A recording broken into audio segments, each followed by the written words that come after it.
9 ore di battaglia, 9 ore di bestemmie e fucili che sparano, 9 ore in bilico tra la vita e la morte, la vittoria e la sconfitta, lì sullo stesso campo, vittime e carnefici, Orlando e Renato. Quella che il 25 novembre era cominciata come una questione personale tra Spinuzza e il sottintendente Nicolosi si era trasformata ben presto in una sfida.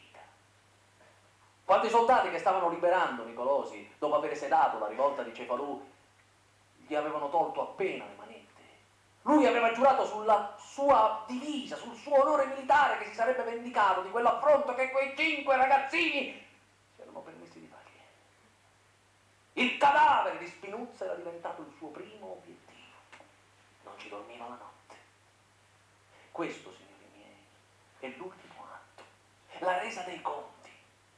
Spinuzza e i suoi compagni nascosti nel casolare lo sanno. Il sottintendente Nicolosi e le sue truppe lo sanno, per questo nessuno si risparmia. L'ordine è stato chiaro: vivi o morti.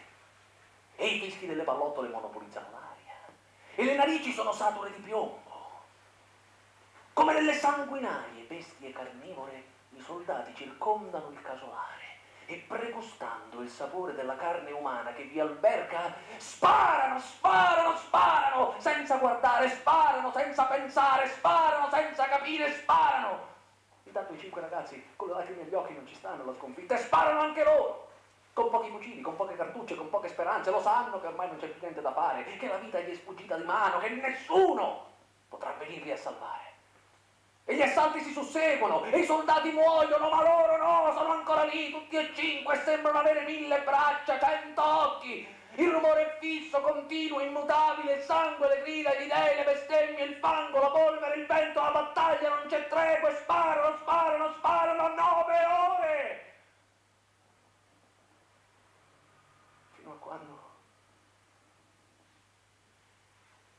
Minchia, Totò. Cartucce non ce n'è più.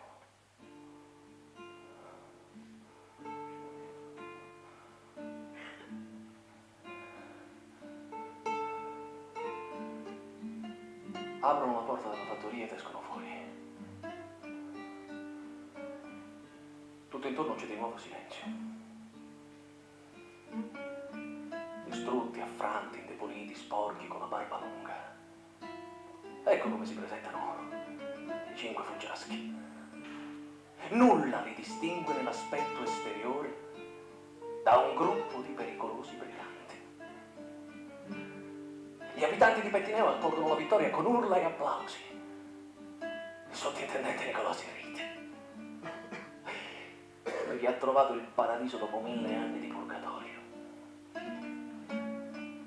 Il sole adesso è forte e riflette prepotente sull'armatura di Orlando Paladino. Spinuzza se la disegna addosso quell'armatura. Lo scudo dorato, l'elmo col pennacchio, la spada turlindana. Ma socchiudendo gli occhi e stando più attento, non è difficile distinguere attaccati al suo corpo anche i fili che lo tengono costantemente legato al suo puparo. Ecco l'inganno, ecco la verità. Il mondo, signori miei, è diviso in 2 categorie: i pupi e i pupari. Per tutta la tua vita ti puoi sforzare di essere un ottimo pupo, puoi perfino distinguerti come Spinuzza, diventando Orlando in persona. Ma quando il puparo che sta sopra di te decide che è il caso di chiudere il sipario e di gettare le armi, non esiste più alcuna magia né sortilegio.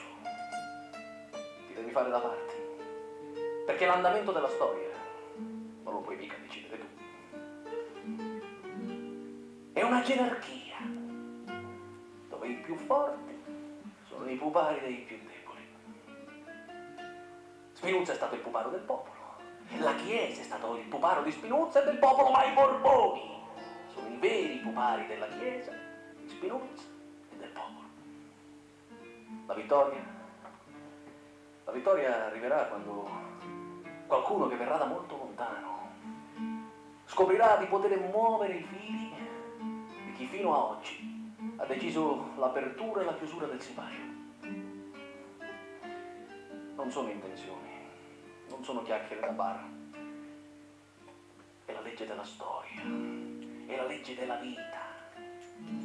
Con lacrime e pianto son messi ai ferri i 5 impavidi cavalieri. Finito è l'inganno, passato è quel tempo in cui i pupi sfidano i pupari.